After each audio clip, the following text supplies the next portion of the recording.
आदर्श शिक्षण समिति बाड़मेर द्वारा संचालित ई कक्षाओं में आपका हार्दिक स्वागत एवं अभिनंदन है। विषय सामाजिक विज्ञान कक्षा 8 हमारे अतीत भाग 1 अध्याय 3 ग्रामीण क्षेत्र पर शासन चलाना। प्रकरण आज है नील विद्रोह के बाद। नील विद्रोह और उसके बाद मार्च 1859 में बंगाल के हजारों रैयतों ने नील की खेती से इनकार कर दिया।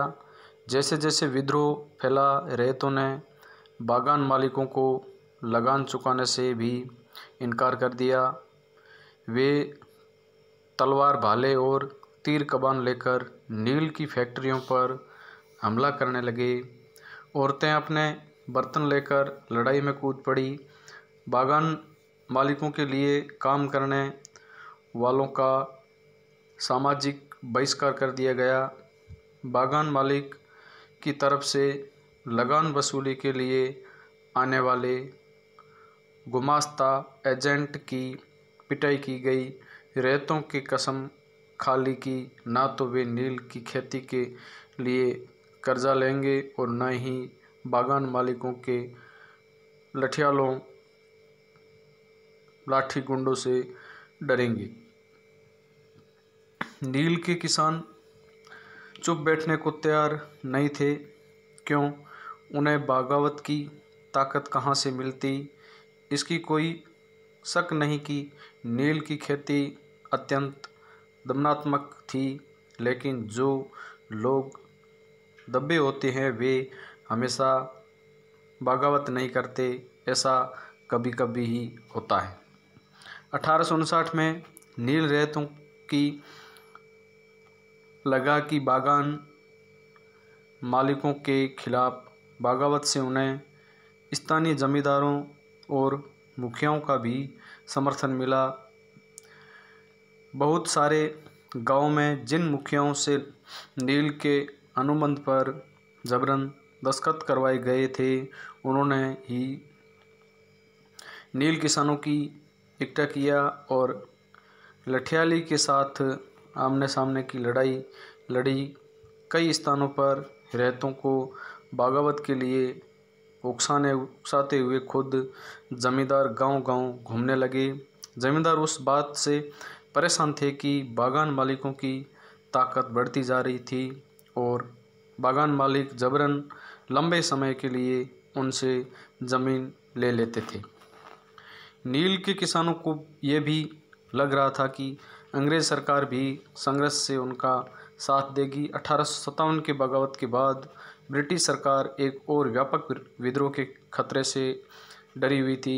जब नील की खेती वाले जिलों में एक और बगावत की खबर फैली तो लेफ्टिनेंट गवर्नर ने 1859 की सर्दियों में इलाके का दौरा किया।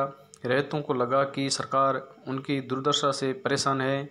बरसात में मजिस्ट्रेट एशले ईडन ने एक नोटिस जारी किया जिसमें कहा गया था कि रैयतों को नील के अनुबंध मानने के लिए मजबूर नहीं किया जाएगा।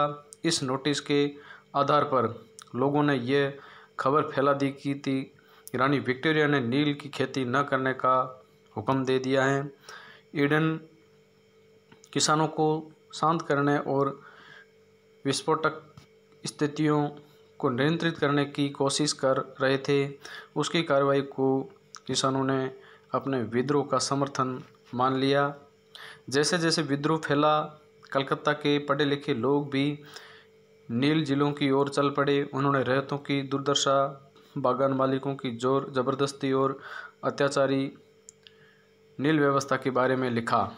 इस बगावत से परेशान सरकार को बगावत मालिकों की रक्षा के लिए सेना बुलानी पड़ी।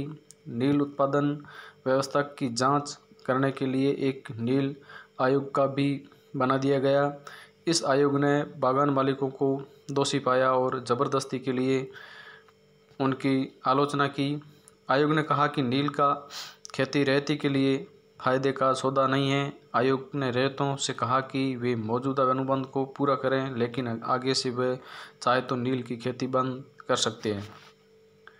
इस बगावत के बाद बागानों में नील की उत्पादन धराशायी हो गए। इसके बाद बागान मालिक बिहार पर ध्यान देने लगे। 19वीं सदी के आखिर में कृत्रिम रंगों की निर्माण होने लगा था। इससे उनका व्यवसाय भी बुरी तरह प्रभावित हुआ। फिर भी वे उत्पादन फैलाने में सफल रहे। जब महात्मा गांधी दक्षिण अफ्रीका से लौटे, बिहार के एक किसान ने उन्हें चंपारण आकर नील किसानों की दुर्दशा को देखने का न्योता दिया और 1917 में महात्मा गांधी का ये दौरा नील बागान मालिकों के खिलाफ चंपारण आंदोलन की शुरुआत हुई।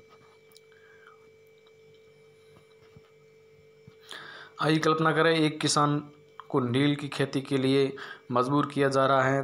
बागान मालिकों और उस किसान के बीच बातचीत की कल्पना कीजिए। किसान को राजी करने के लिए बागान मालिक क्या कारण बताएगा, किसान किन समस्याओं का जिक्र करेगा, इस बातचीत को अभिनय के जरिए दिखाएं। कक्षा कार्य में देखिए, पहला प्रश्न, निम्नलिखित के जोड़े बनाएं। रैयत और ग्राम समूह। महाल किसान निज रैयतों की ज़मीन पर खेती, रैयती बागान मालिकों अपनी ज़मीन पर खेती। इनको आपस में जोड़े मिलाने हैं। दूसरा प्रश्न है, रिक्तस्थानों को भरें। यूरोप में वुड उत्पादकों को खालिस्तान से अपनी आमदनी में गिरावट का खतरा दिखाई देता था। 18वीं सदी के आखिर में ब्रिटेन में नील की मांग के कारण बढ़ने लगी। खालिस्तान की खोज में नील की अंतर्राष्ट्रीय मांग पर बुरा असर पड़ा और चंपारण आंदोलन खालिस्तान के खिलाफ था।